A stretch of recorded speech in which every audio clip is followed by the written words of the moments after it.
Do what thou wilt shall be the whole of the law. Thank you for listening to this segment, which is an excerpt from Speech in the Silence, the official podcast of Blazing Star Oasis in the San Francisco Bay Area, California.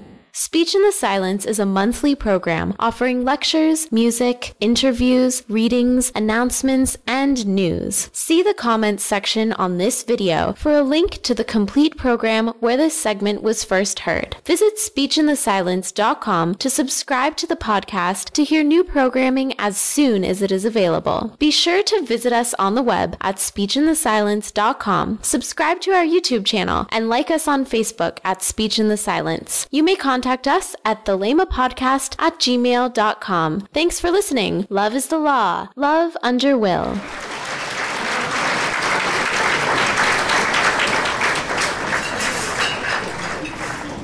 Well, I think this bears repeating. Do what the will shall be the whole of the law. Love is the law. Love under will. Welcome to the 9th Biennial National Conference of the U.S. OTO Grand Lodge.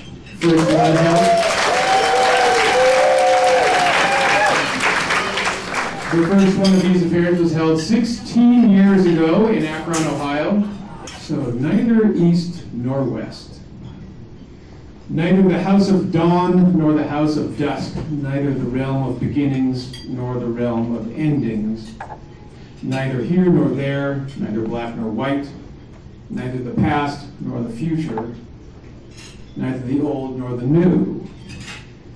We find ourselves in transit, in the interstices, the in-between places, partaking of partialities, gradients, nuances, and transients. Familiar things pass away, and strange new things confront us, leaving us excited, but also perhaps somewhat unsure, insecure, and anxious. We feel well rid of some of the old, and we welcome some of the new, but not necessarily all of it. In the face of the insecurity of the impermanence that confronts us, comfort and courage can often be found in belonging to and identifying with an institution that is anchored to some extent in history and tradition, and which exhibits the size and strength to endure into the future. We want to be part of something larger than ourselves. This is a natural human impulse, one not likely to be dismissed. And I dare say this is why many of us are here tonight. It is, in fact, I think, one of the very foundations of human culture. And we see this tendency everywhere, manifesting in mysticism as well as in a propensity to gather together in tribes of various sorts. A tribe, as I'm using the term here, can be any defined association of people, whether they're united by real ties such as genetics, economic interdependence, physical proximity, religious belief, political ideology, or actual friendship, or completely imaginary ties such as one's preferred football team, or brand of merchandise, or what kind of food one likes, or toys one collects, or even the particular disposition of one's first name and facial hair.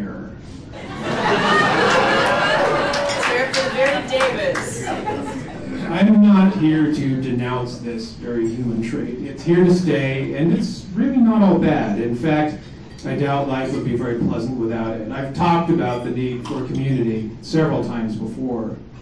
However, like all good things, it can be taken too far. And you can usually tell when this happens when it starts to make people stupid. And this seems to happen fairly regularly with various tribalistic associations because it's so easy for us to lose ourselves in them as we self-define ourselves less and less on the basis of introspection and personal insight, and more on the basis of the reflected norms and expectations and paradigms and needs and standards and examples of the tribe, especially when the tribe finds itself faced with its own challenges, such as change or stagnation. The journey between East and West is made by all things, not just as individuals like us, but by mountains and oceans, stars, galaxies, and even associations and institutions such as cultures, religions, magical orders, corporations and model airplane clubs. And this can be disturbing to us when we use these things as anchors for our identity against the currents of impermanence. And as our various tribes rise and fall in relative prominence and vitality, such disturbance can result in competition and conflict. Conflict can be very energizing and focusing to the tribal consciousness. Real or perceived threats to the tribe's prestige and status among the other tribes can be a matter of great concern. And still more, real or perceived threats to the tribe's collective identity as it defines itself, to its very existence. When tribes or sub-tribes go beyond friendly competition into the realm of hostility, such factors as logic and enlightened self-interest tend to become buried under layers of jingoism and rhetorical smoke.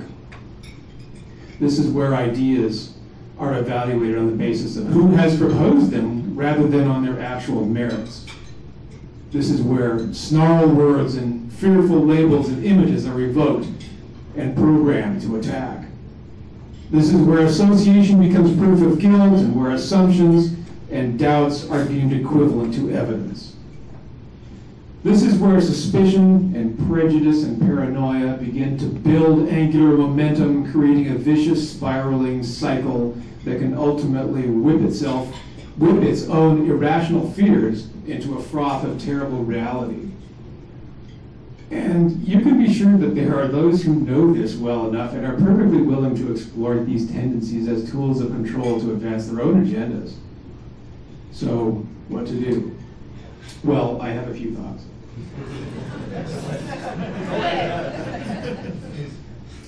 Shall I continue? First, without making a fetish of novelty and embrace change in your environment and in yourself. If you never change, then you have never really learned. Whenever you truly learn something new and significant, you are no longer the same individual you were before. There will never come a time when anyone has learned enough. We hear frequently about the importance of setting goals for ourselves and eliminating unnecessary elements from our lives in order to focus on achieving such goals. But if you set rigid goals based on incomplete information, then you have done nothing but imprison yourself in your own ignorance. The key to evolution is adaptability. Travel. Strengthen your adaptability by broadening your experience. Seek boundaries, both external and internal, and penetrate them. Crowley wrote extensively on the benefits of what he... Yes, that's what I said.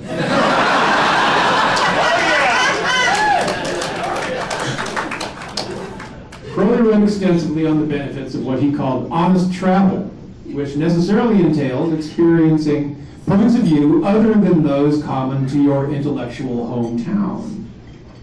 Don't be content to interact with a small group of people who all share the same attitudes you do. Mind your priorities. Make sure your own fundamental needs and those of your loved ones are properly addressed before you start making sacrifices for the sake of stability or grand abstractions such as the people or others. If each person intelligently and honestly looked after their own interests, then the best interests of the people would be essentially guaranteed. Remember the words of the Comte de Fenit, Crowley. The absolute rule of the state shall be a function of the absolute liberty of each individual will. Be aware. Observe how the tribalistic tendency affects the social and political phenomena around you. Constantly question yourself about your own priorities and values. Where do they come from? Do they really make sense to you? Why do others have values different than yours? Part of our system involves the teaching of the principle of equilibrium as extended to all possible moral and intellectual ideas. And this cannot be done without a thorough, disciplined, and ongoing examination of these ideas in one's own consciousness. Crowley wrote in Magic Without Tears, "Beyond all, be armed against the doctrinaire type of mind, in yourself or in another. One very soon falls into the habit of repeating one's pet ideas, as the French say, c'est en français une porte ouverte." And probably before, that means basically to force open a door that's already open. And probably before you know it yourself, you have become that most obscene, abhorred, and incurable of human monsters, a bore.